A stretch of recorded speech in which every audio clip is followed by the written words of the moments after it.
something keeps telling me I should talk about self-sabotage. So you know what? I'm going to keep the party going.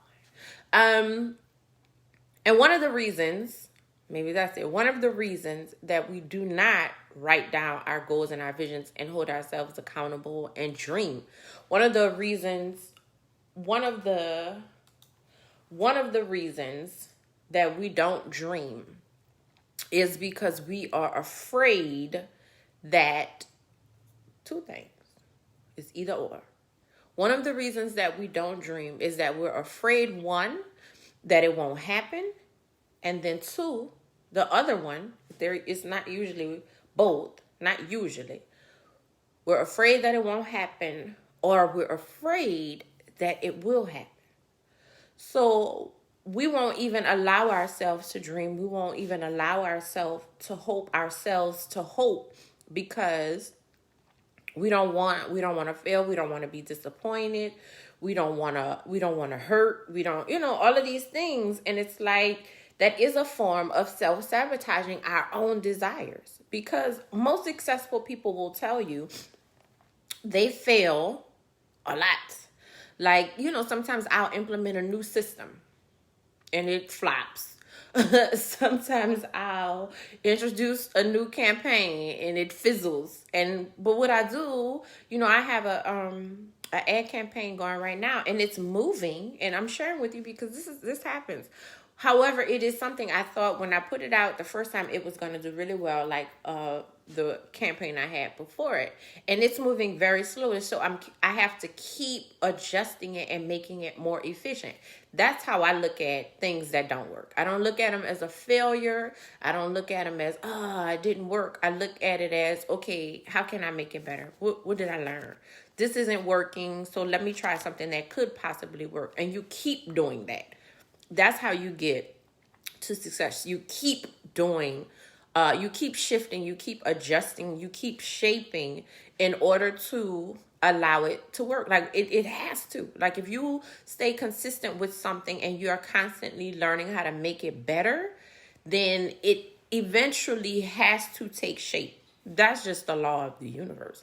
So to say, I won't dream, I won't hope, I won't even shoot for these big goals that I keep thinking about, or these big dreams that I keep thinking about, all that is doing is keeping you safe so that you won't experience the success or the failure. Because if you're not even allowing yourself to be in a position to fail, then you're also not allowing yourself to be in a position to also have success. Excuse me for that. And so if you're not going to lose, if you're going to protect yourself from losing, you're also going to protect yourself from winning. And I understand, so I'll share because I don't want you to think I'm just talking at you. I don't have as many of these conundrums when it comes to business, professional, successful endeavors, employees, and things like that. But one area of my life where I did see these was in personal relationships. Like I wouldn't even get into them seriously because it's like, oh no, that's too much. Like if it stresses me out, oh no. No. Or what if I, start feeling something and it doesn't work? What if I start feeling something and it doesn't work? Or what if I don't feel anything and it doesn't, and so I wouldn't even try. And so many people do that in different areas of their life. For me, that was the area that I did it in the most. Other people, the area that they'll do it in is with their money or with, their dreams. Like they won't even attempt to be great because they are afraid of not being great. And for me, if you attempt to be great and fail, at least when you fail, you be like, I tried. And what's the alternative? Going back to the life that you had before you tried to be great? Well, you're going to be in that life anyway, so you might as well at least try to do something amazing that you've never thought possible. And then if the alternative is you just have to stay where you are, then okay. And but something that I do find in very, very successful people is the option to go back to the life that they led before they tried is not an option. And so when that becomes the thing for you, that to fail is not an option. So you don't look at failure the same one.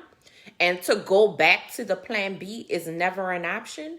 Then you really start to win, because it's not an option to go back to that relationship. It's not an option to go back to being broke. It's not an option to go back to being homeless. It's not an option to go back to being fat. Like whatever it is that you are working to change your life from, when it no longer becomes a safety net for you, then what happens is this has to work.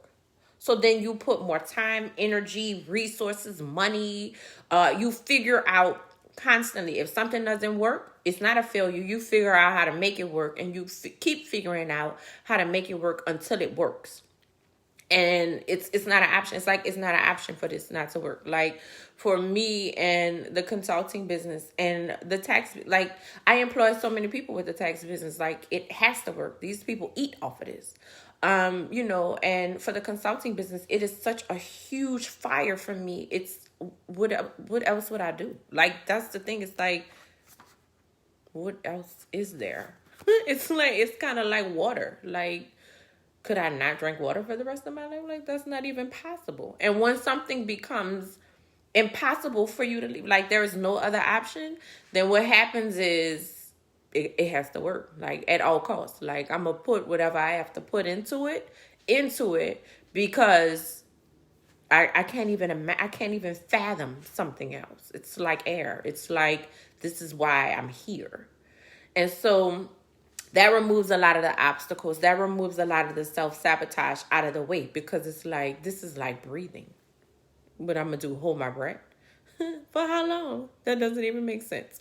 So, think about that. And when you find something that is like air to you, like water to you, and you give up any option to fail, that word that doesn't even really make sense. Like you give up any option to go back to something else. Like this is no longer an option. What happens is you have to move forward. You have to win. You have to win in whatever the it is for you, because the other thing doesn't exist anymore. Like it's gone. I set it on fire. It died. And so, think about that, because there are things across my life where there is no plan B. So if it don't work, then what? Like I don't even have another option. It's like, okay, well, I guess we work in A, and then A works. So don't just take my word for it. Try it even with something small. Like when you take every other option away, watch how big that only option grows. So that's what I wanted to talk about today. Thank you so much for listening. And I will talk to you next time.